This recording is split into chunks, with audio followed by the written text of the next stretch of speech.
Hey guys, and welcome to my little webinar on running partner promotions. I'm Romeo from Launchfire. I'm our director of business solutions. I like to say director of BS, or at least that's the title that I get the biggest kick out of. And really, I've been in the promotion space for about 8 years, running programs for grocery, retail, restaurant, and CPG.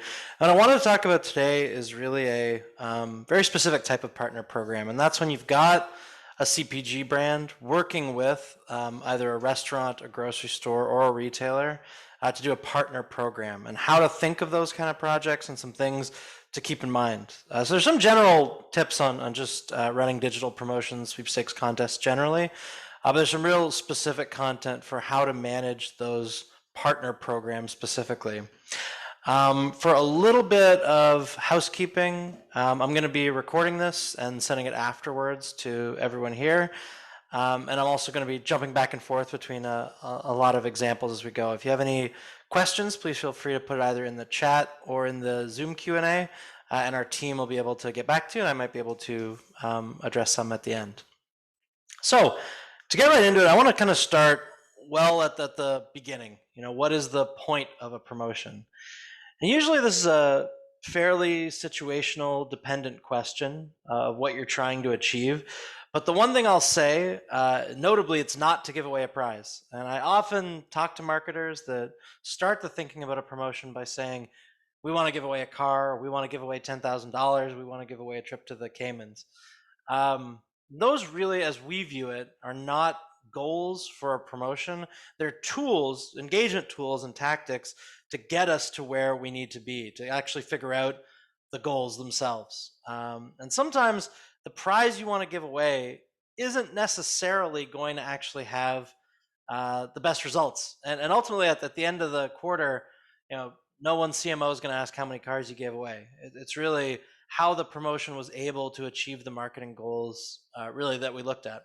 Now, with partner programs, there really are sometimes hidden goals. For the CPG, it's usually fairly easy. It's sell as much product as possible.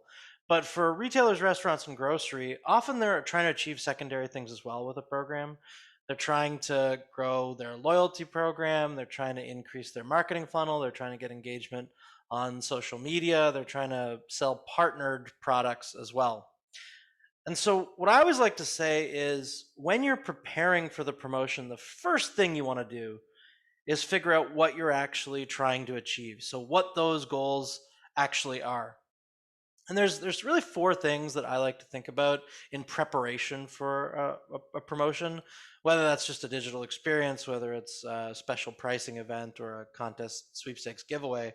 And those four things are timeline, your core demo or desired expansion demo, which brands and partners are going to be included, and what we have available to us to promote the promotion. Now, I'll kind of talk about all of these separately, but really for timeline, I think one important thing to remember is for a really successful program, and it's not all we can set up programs in a week or a month or what have you. But for a really successful program, you really want about 3 months of lead time and prep to really get it right, to get all the technical integrations that you need, to get your prize partner in line, to get the printed materials in place, to do everything that we really need you to do. So thinking of it that far in advance really is key to making this work. And sometimes I see, in year planning, people have a sweepstakes in Q4 and start talking about it in Q4. And that's really missing out on a lot of cool opportunities you can have with just a bit more time, really. When it turns to core demographic, what we find as kind of promotions experts is different groups, different demos, different age groups, different large cohorts of people regionally will respond to different tactics in different ways. And if you have a specific expansion demo that you're looking to hit, that's really good information to tell your promotions vendor, because they'll have different tactics and different activities, different knowledge about those groups and how they interact with different parts of a promotion to be able to guide you in the right direction.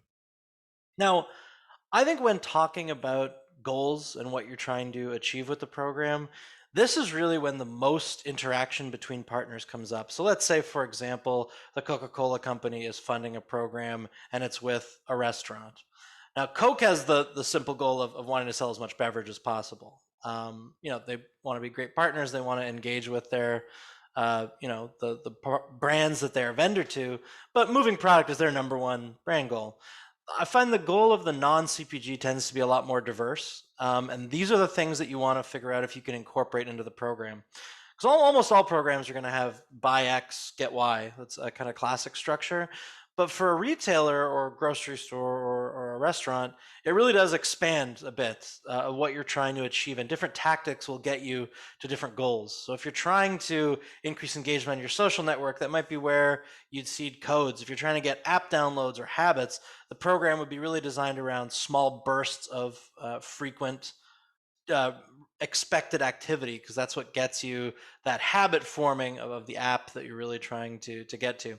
So it's important when you're thinking in those early planning stages what you're trying to achieve, what your partner's trying to achieve, and find a program that's going to get you closest to both those goals. Now is where we actually start talking about a prize. So once you've established what your goals are for the program, once you've got a partner lined up, this is the time that the prize starts. So it's not right at the beginning. You don't start with car. You get to your demographic, you get to how much time you have, and now it's time to start thinking about pricing. Now, this first thing I want to say is really, it goes against some of the common wisdom that I see in the industry, but I have reams and reams and reams of data to back it up. And that's that fewer large prizes get more engagement than tons of small prizes. I know a lot of marketers say we want to give away 1,000 shirts to 1,000 of our customers to reward them. And if your goal is exclusively rewarding as many customers as you can, then that can work. But from my perspective, a promotions goal is to push as much sales as possible. It's to make your loyalty program as big as possible. And for me, from all the data I've ever seen on, I've been with our agency for 8 years. We've been around since 1999. All the data I have access to shows fewer large prizes drive more engagement. They drive more sales. They get more initial interest. They get more shares. So that's always what I will recommend. And it also helps keep your fulfillment budget low. If you've got a $10,000 check, that's going to get more engagement. It's also a lot easier to give away than shipping 100 coolers around the country. Now, the second thing I'll say, and I often feel lazy when I suggest this to marketers, giving away cash as a prize. But again, the data points really clearly to that being the most successful. People, especially, it's gotten even more pronounced in the COVID year, is people really do respond to big cash prizes. And what we've seen is there's certain thresholds over which engagement gets much bigger. And that's the amounts listed here, 5, 10, 25, and $100,000 total pricing. You can split that up in a bunch of different ways. You can have tiered prizes depending on the structure of the program. But those are the numbers that we start to see big jumps in engagement and big jumps in number of registrants. That's when people start to share it with their friends and really get excited about the program.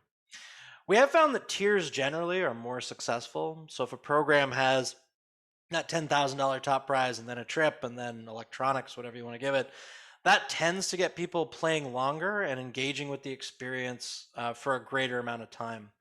One thing we found is great as a secondary prize is I always call it X for a year. If you're a restaurant, it's eat for a year. If you're a grocery store, it's groceries for a year. Because it has a really outsized perceived value to customers. People look at eat for a year, let's say you're McDonald's, and they picture it as a $10,000 or more prize, when really it's it's 52 gift certificates of $25. Like, it's not that significant what you have to make the prize, but people's perception of it is much, much, much bigger. Because there's also some mental weight of, I don't have to think about that for a while because I've got this great prize. So we found that has really outsized value as a secondary prize on a list. We've also found that the best structure to put together for a program is to blend those big ticket prizes with instant win. And those instant wins do not have to be physical things that you ship around. I've often found in partner programs, low value gift cards tend to be really successful. And if you're a restaurant, retailer, or grocery store giving away $10, $20 gift cards, that might be encouraging a visit that wouldn't have happened otherwise. So it actually does drive foot traffic as well as being a great instant win prize. So that tends to where we see the best results for those programs. I think the psychology of it is the big prize gets you into the program because, who wouldn't want to win 50 grand? But those instant win prizes keep you playing because that's something you think that every time you engage with the promotion, you have a chance to win that. So that's where we see in sweepstakes contests the most success coming from. Now, I will say that in the last 10 years, people are truly inundated with sweepstakes and contests. The model hasn't changed much in about 100 years of marketing. And of course, in all things advertising, when someone's inundated with it, it loses effectiveness. So the way our agency does it to stand out from that crowd, cut through the clutter, and attract some eyeballs is a game-based approach. So our promotions, you don't get an entry into a sweepstakes just for doing the stuff we want you to do. You get a play in a game. And with that play, think of it like a casino experience. You have a chance to win tons of entries or instant win prizing, or you could just get a game over and you got to go try and earn more plays. That's kind of the strategy there. What this does is a couple things. It offers a value proposition in addition to winning play, and also makes the prize feel more desirable because the user has to work to get it. So we found that people engage with it longer and are more interested in those entries because there's something they've got to do. There's luck involved in how they actually earn their entry. It's kind of a psychological trick involved in providing some loss aversion to people. They want to earn those entries and then they matter to them. And the idea of play just adds an extra value proposition, something more fun for a customer to do. We found when in-store signage or when emails say play and win, so you kind of get both those value propositions in, the open rate skyrockets. So we've really seen that be very effective as a tool. Just having a big play now button on a registration screen rather than enter also has a real effect on bounce rate. Because people are excited, they want to engage with something, especially if they've just been to a restaurant, they're on their phones, they're at a QSR. It makes a lot of sense to give people an opportunity to play an experience and have fun while they're out and while they're trying to earn sweepstakes entries. Now, reward for purchase, there is a lot of different ways to do this, and obviously it will, more than anything else, depend on who your partner is and what you have access to, so what's possible. My favorite method to reward for purchase is pin cards. So that's actually a physical card that goes out with a unique number on it. Usually that number is tied to store. Sometimes it's tied to specific server or cashier, but almost always tied to store. Because we find that is a great marketing tool for promotion. People get really excited about it. They feel like they've earned special access because of their purchase, and it makes them really excited and eager to actually participate in the program and invite their friends. It's also a great just visual reminder, and we always like to have it tie into that digital property. Of course, this isn't always an option because there are operational concerns with pin cards. It can be hard to get them out to stores. It can be hard to get staff to hand them out, and there's an expense. There's printing costs involved in that. With on top of the digital costs, sometimes that's not realistic for a program. But then there's a lot of alternative methods that, while not as effective, don't have those problems. So we can also sometimes I know some technological capabilities at the point of sale machines for retailers, grocery store, particularly some restaurants too. You can put codes on the receipt when a qualifying purchase is made. That's still best if the staff circle it with a colored pen or marker. That's when it's going to be most effective. And there's other methods as well. You can have stickers on the packaging with codes that can work. You can also have an emailed receipt that has the code in it. And in worst case scenario, I like to not use this because it tends to be the least effective. We get the least pickup on it, is uploading a receipt. Because it's a barrier to entry, honestly. People don't like uploading a photo, and sometimes if the camera's not right, they have to resend it, and it can be a frustrating experience. So that's always my kind of last resort, but it's good to have a inexpensive, operationally no work option for rewarding for purchase as well. But like I said, this one really depends on your brand, the partner that you're working with, and what you have access to technologically. But a good promotions vendor will walk you through those options and pick the one that's going to work best for that specific program. Now, one thing I'll say, and this is just a pet peeve of programs, and then there's a lot of data to back it up, is that you really shouldn't gate the experience to people who have purchased. And of course, there's the legal requirement that there's a no purchase necessary in all programs, but I mean, even beyond that, where we've had the most success is when anyone can earn one entry without making a purchase. So you get access to the program just for registering. Thanks for coming. You can play the game once, potentially earn an entry into the top prize even, without having made a single purchase. What we found counterintuitively is this strategy increases total purchases by 37%. The reason for that is I think it's partially due to our strategy of making the experience a game. So people get addicted to that game. They like how it feels. They get that's a fun experience, and they want to do more to come back and keep engaging with it over and over again. And of course, to come back the most and have the greatest chance, you do need to make additional purchases. So that's our guess for why we've seen non-purchase gating does actually make people purchase more.